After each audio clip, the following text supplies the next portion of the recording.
Ladies and gentlemen, welcome back to another episode of War Stories. My name is Ryan Smeltz, and today we're going to be talking about how I got recycled.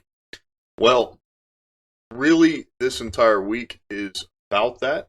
Kind of concludes with that on Friday. However, today we're talking about Phase 3 FTX, the doctor and sick call, and then convalescent. So this might be interesting for those who have never taken convalescent leave, especially in basic training, or anyone who kind of wants to know what to expect in that sense. So I know previously we had talked about last week AIT and meal break. Um, I would say I got a little ahead of myself. However, it's kind of all mixed together because I went forward, I went backward. That's kind of what happens when you get recycled.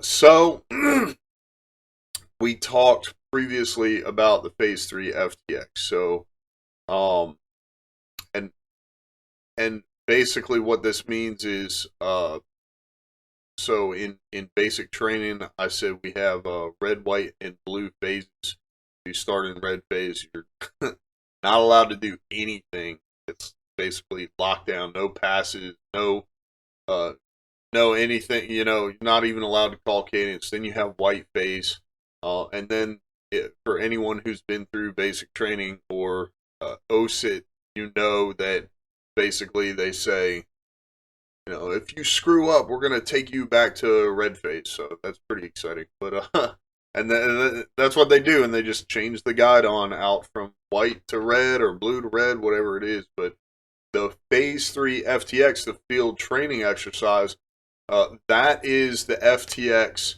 that basically kind of concludes basic training. It is, most of the other stuff is, sticks lanes as far as going out to the field.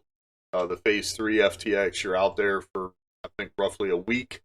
Um, Maybe a little longer, maybe a little shorter. Probably varies from cycle to cycle, especially depending on weather and stuff like that. But basically, you go out, and then you dig your foxhole or set up your fighting position. Um, I remember my first Phase 3 FTX. It was actually a significant amount of digging because they wanted us to lay in the prone, but they also wanted us dug down in. Um, so it was it was a lot of digging, a lot of moving things around to create that cover and concealment. Then they had us do range cards so we knew what our sectors of fire were. Um, then, excuse me. Of course, we set up tents and they had chow, breakfast, lunch, and dinner on a regular basis. I also remember during my first Phase 3 FTX, so essentially, that is where the stress fractures in my leg started. So, for anyone who doesn't know me, I actually broke my left leg when I was 7 years old.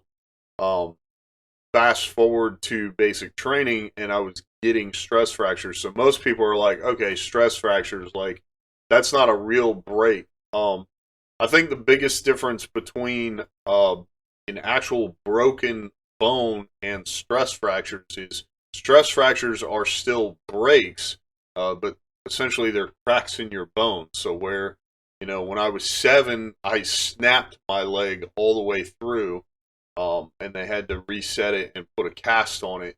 In basic training, it was basically building up to that, primarily because I went from running never to running every single day, and that's really what contributed to it. But with those stress fractures, it's my understanding that it could escalate to a full break potentially. Um, Maybe not, but the only real thing that heals stress fractures is time. So that's basically what they decided to do. So the first thing was, um, I actually don't think they put a boot on it, but I believe they gave me a profile that required crutches. I distinctly remembered having crutches, and then I went back to the Phase 3 FTX. So it was like I was having trouble walking and my leg hurt, and then they took me to sick call the next day, um, because I couldn't run, my foot hurt. Doctor gave me crutches. I went back to the Phase 3 FTX, and now I'm hobbling around because if you have a profile that is for crutches and you don't use them, you get in trouble from the drill sergeant. So the reason I say all that is because eventually we had a huddle, and this wasn't super common because normally you're in a formation, but what they did is they created a circle and they got one drill sergeant in the middle, and they kept pulling us all in, like the entire company was just out there, and they were like, get closer, we want to go over this training, whatever. um, and then at the last minute, a drill sergeant, one of the jokesters obviously had taped a canister to the end of a stick, and he pulled the pin through the spoon and then started running around the formation. The difference with this canister is it wasn't smoke, it was CS gas. So if you've ever been through basic training, you know that CS gas sucks. I think if I were to choose that versus OC spray, I would choose CS gas because it kind of just goes away with fresh air. However, he basically gassed the entire formation, and we're all running away. Some are putting their masks on, the ones that have them. Me, I'm just hobbling, getting gassed again, even though we had already been through the gas chamber. And so I thought that was pretty entertaining. But basically, in the middle of the Phase 3 FTX, possibly right there on the tail end of it, they decided, I guess part of the profile was convalescent leave, and we had to kind of go through the paperwork and set up for that. But then they took me to, the drill sergeant took me to what was like a travel agency, so I had to like get a bus ticket or a plane ticket or whatever, fly back home, and then I would be there for 2 weeks, and that was my convalescent, 14 days, and I would come back and resume. So I was kind of prepared for that.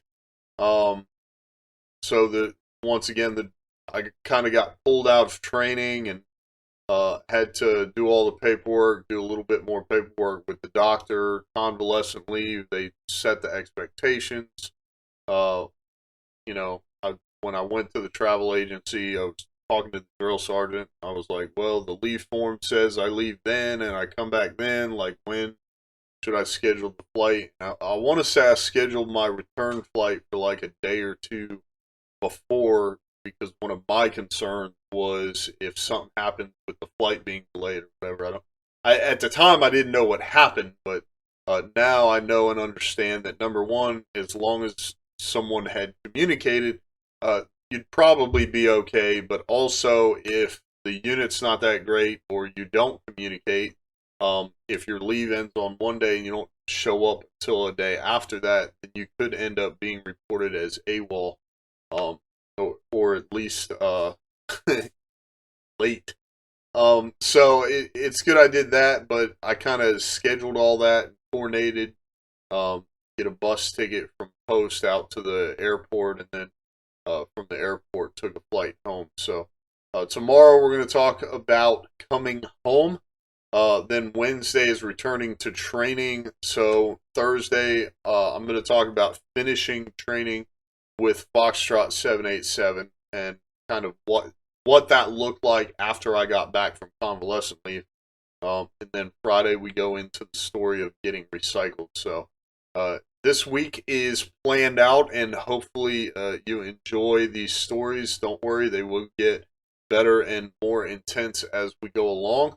I appreciate you listening. If you like this segment, then go ahead and give the podcast a 5-star review. If you haven't heard it yet, be sure to listen in to the last episode or two of the Veteran Talk Show. Joe and I get into cancel culture and inflation, so that is pretty fun. And we've got some really great upcoming episodes for you. So if you haven't already, to be notified of new episodes, go ahead and subscribe. Tell your friends to subscribe as well. My name is Ryan Smeltz, and I will see you on the next episode of War Story.